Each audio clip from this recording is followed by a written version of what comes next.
this damage, gotta heal this damage. Oh,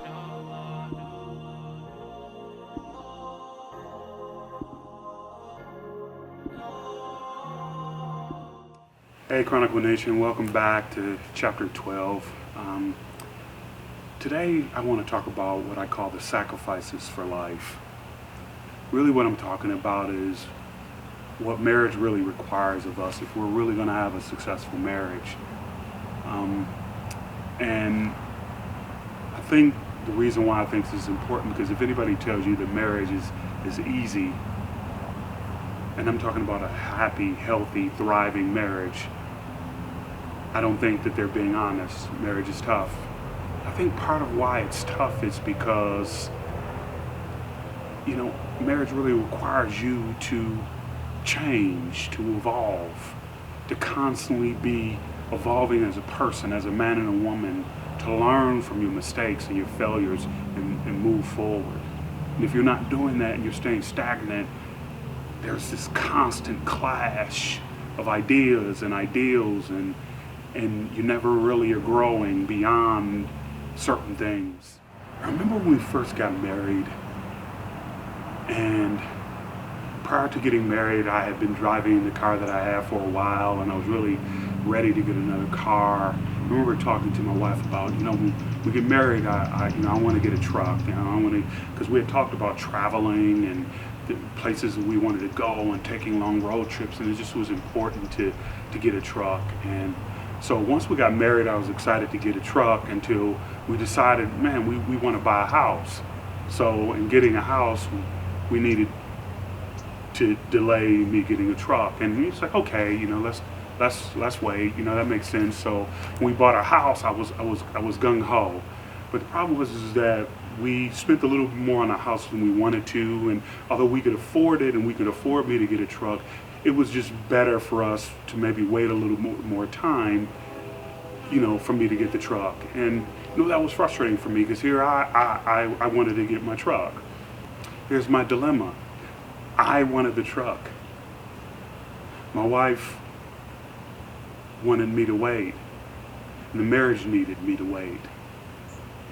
And I had to decide, was it going to be what I wanted, what my wife wanted, or what the marriage needed? And at that time, the marriage needed me to wait. It made sense.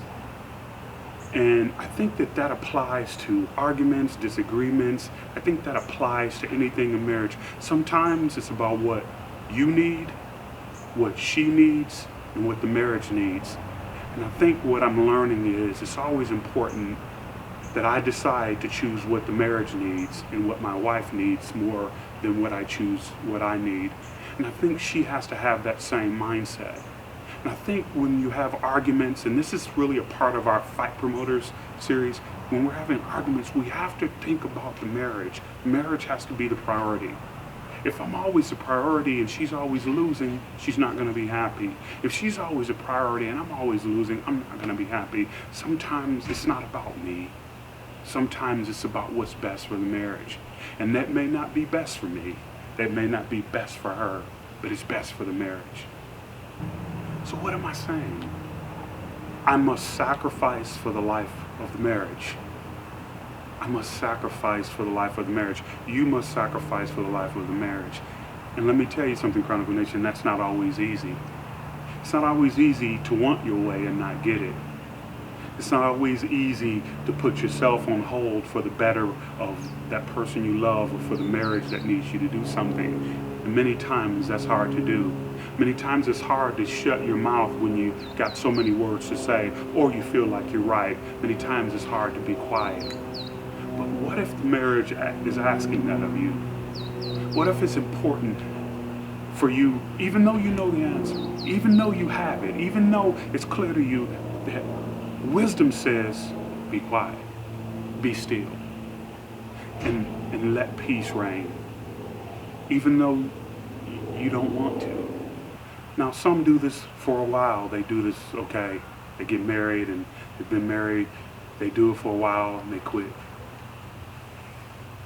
Some never do this and their marriage is tumultuous and full of anger and angry words, and one person feel like they're always defeated one that always has to sacrifice, and the other one is feeling like they're always winning, and it's this constant butting of heads. And some people, and I find myself in this latter category, we constantly are going back and forth where, I do this great sometimes, and sometimes I'm not so good.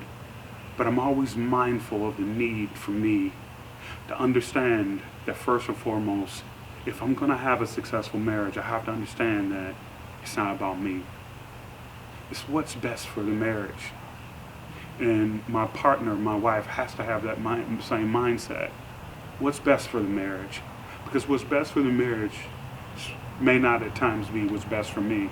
It may require me to sacrifice for the life of the marriage, to not get my way, to not say what I think, to not say what I want, to not just let go with the words that I say, or just do or give her what she deserves. Sometimes I gotta love her even when maybe what she did really deserves an angry response or a retaliation. The Bible tells us to love despite how people treat us. And I know, I see you, even when I don't see you. I see you when you're thinking like, man, that's easy for him to say. You're right. But here's the point. I want my marriage to work. And it doesn't mean that I should always lose. And it doesn't mean my wife should always win.